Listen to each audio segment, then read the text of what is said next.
Layers are very important to understand in Photoshop. Now, layers can be confusing, but if you just follow a few simple rules about layers, it'll be really a lot better to understand. Something to understand about layers is that it's kind of like the page protectors you have in a binder. If you have a binder full of those clear page protectors, each one of those pages is like a layer. You can put anything you want inside of each layer or each page protector, and if you have a whole page inside of the binder and it's covering up the entire page protector, you can't see through it. You can't see anything behind it. That's just like in layers. If you cover the whole layer with colors or a background or a drawing, then it's not see-through. Now, that will make a little more sense in just a minute. Another thing to understand about layers is that you can only edit what is on a layer if you are selecting that layer. Right now, the only thing I can do is edit my background layer because that's what's selected right now. Let me show you exactly what I mean. Down at the bottom of the right-hand screen of Photoshop is a Create New Layer button. It's this square page image with a corner bent up. If you click on that, over here where our layers are, you see a new layer was added. It's called Layer 1. And it gives you a little screenshot of what is on that layer. On our background layer, we just have a plain white image. On Layer 1, it shows us checkers, because checkers in Photoshop means clear. It means there's nothing there, it's blank. So if we want to adjust Layer 1, and if we want to even rename it, we can. All you have to do is double click on the words and I can name it whatever I want, flower layer. Now you don't have to do that, only if you have a lot of layers and you need to keep track of what's going on. But if you'd like to rename your layers, you just double click that. So I can't draw on my background right now because I'm on my flower layer. I'm not on my background layer. So on my flower layer, I'm going to go to the side and pick up my paintbrush tool out of my toolbox. I can choose a color. I'm going to make it this deep blue color, change my brush size, and I can draw a flower.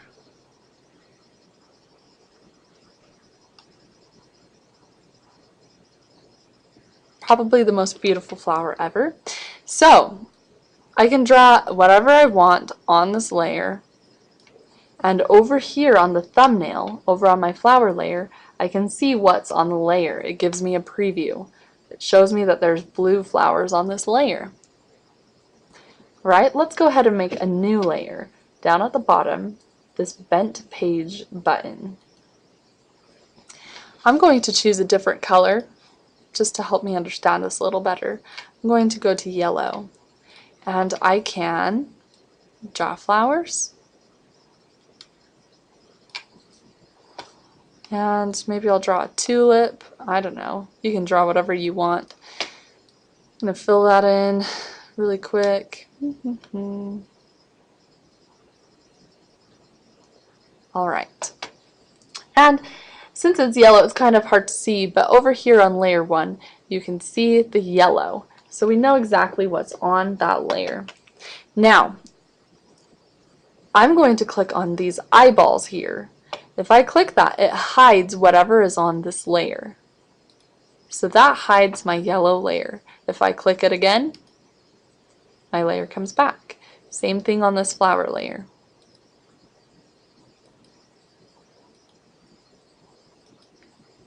Now, if I want to erase something, I can get my eraser to the right brush size and start erasing. Now I click and drag and nothing's happening. I can't erase my blue flower. That's because I'm on this layer. The only thing that's on this layer are my yellow flowers. So that means the only thing I can erase are my yellow flowers. So maybe I want to erase some of this.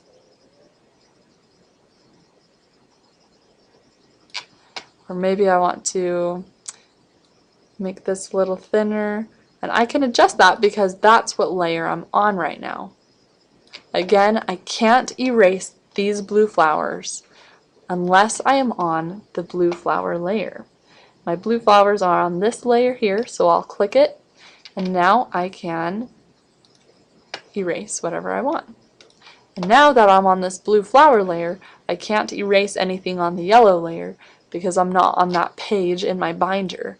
I can't erase my English notes if I'm looking at my photography notes in my binder. Just like that, I can't erase my blue flowers if I'm on my yellow flower layer. I'm going to continue drawing different designs. Let's see, I'll use this fuchsia color. New layer. This is blank, there's nothing on it. I'm just going to draw polka dots. And let me go to my brush tool. Polka dots everywhere.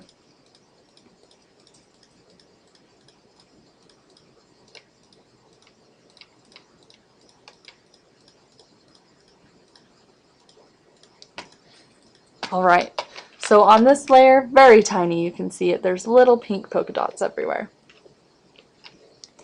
Now, I can move my layers around by clicking on my move tool and just click and drag.